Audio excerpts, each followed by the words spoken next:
اس آیت میں اللہ تعالیٰ فرماتے ہیں ومن جاہدہ، جو آدمی جہاد کرتا ہے، کوشش کرتا ہے، محنت کرتا ہے، فإنما یجاہد لنفسہ، وہ اپنے فائدے کے لیے ہی محنت اور کوشش کرتا ہے۔ ان اللہ لغنی عن العالمین، اللہ تعالیٰ تو غنی ہے تمام جہان والوں سے۔ جاہد، جہاد کا ویسے لغوی معنی ہوتا ہے، لغت میں جہاد کا معنی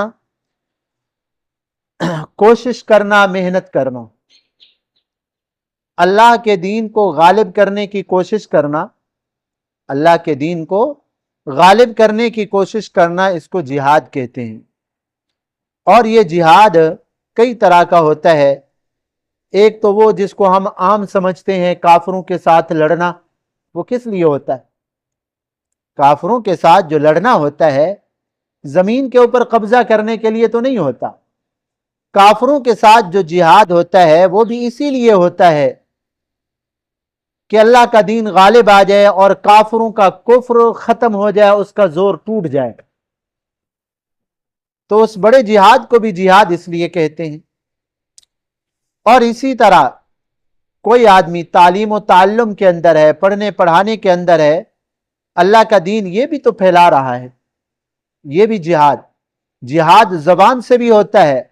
افضل الجہاد کلمۃ حق عند سلطان جائر، آپ صلی اللہ علیہ وسلم نے ارشاد فرمایا افضل جہاد کسی ظالم کے سامنے حق بات کہنا بڑا جہاد ہے۔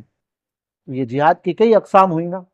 جہاد زبان سے بھی ہوتا ہے، جہاد جان سے بھی ہوتا ہے، جہاد مال سے بھی ہوتا ہے۔ الذین یجاہدون فی سبیل اللہ باموالہم وانفسہم، اللہ تعالیٰ فرماتے ہیں جو ہمارے راستے میں جہاد کرتے ہیں، جانوں سے بھی مالوں سے بھی۔ تو مال کے ذریعے بھی جہاد ہوتا ہے۔ اللہ کے دین کے سر بلندی کے لیے، اللہ کے دین کے پھیلانے میں انسان کا مال لگ جائے تو یہ جہاد مال سے۔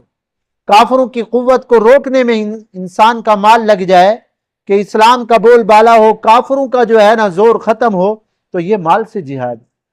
قلم سے بھی جہاد ہوتا ہے، اور تیر تلوار سے آج کل کے دور کے اندر ٹینک، ایٹم بم، ان سے بھی جہاد ہوتا ہے۔ تو بہرحال ایک تو جہاد ہے کافروں کے خلاف، اور ایک جہاد ہوتا ہے اپنے نفس کے خلاف۔